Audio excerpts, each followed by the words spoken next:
बातमी आहे मुंबईतूनच पाणी पुरवठ्यासंदर्भात मुंबईकरांसाठी अतिशय महत्त्वाची ही बातमी आहे। दक्षिण मुंबईत बुधवार आणि गुरुवारी पाणी पुरवठा हा बंद राहणार आहे। जे रुग्णालय परिसरात कमी दाबाने पाणी पुरवठा केला जाणार आहे। अतिशय महत्त्वाची बातमी ही मुंबईकरांसाठी बुधवार आणि गुरुवारी दक्षिण मुंबईत पाणी पुरवठा बंद असणार आहे। आमचे प्रतिनिधी अनिल सावरे आपल्या सोबत दूरध्वनीवरून जोडले गेले आहेत।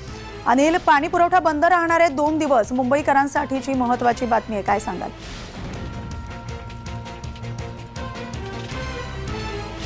आमचे प्रतिनिधी अनिल सावरे आपल्या सोबत आहे। अनिल, माझा आवाज पोहोचतोय तुमच्यापर्यंत। दक्षिण मुंबईत बुधवार गुरुवार 2 दिवस पाणी पुरवठा बंद असणार आहे, काय अपडेट आहे?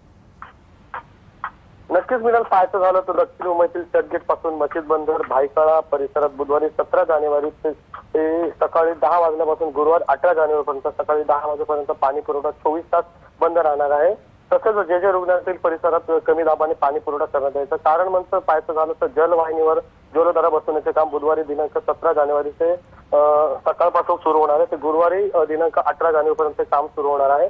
तसेच आपण पाहायचं झालं तर महानगरपालिकेने जे नागरिक असतील त्यांना पाणी पुरवठा करून ठेवण्याचे संकेत सुद्धा दिलेले आपल्याला पाहायला मिळतात। मिळाल अगदी अनिल, म्हणजे गुरुवारी पूर्ण दिवस पाणी पुरवठा हा बंद नसणार आहे, तर पाणी पुरवठा गुरुवारी सकाळी 10 नंतर सुरू होणार आहे।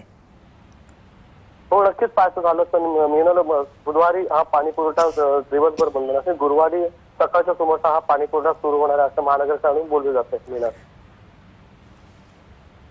आणि त्यानंतर अनिल, गुरुवार नंतर पाणी पुरवठा व्यवस्थित सुरू असणार आहे की कमी दाबाने होणार आहे, त्या संदर्भात काही पालिकेकडून माहिती मिळते का?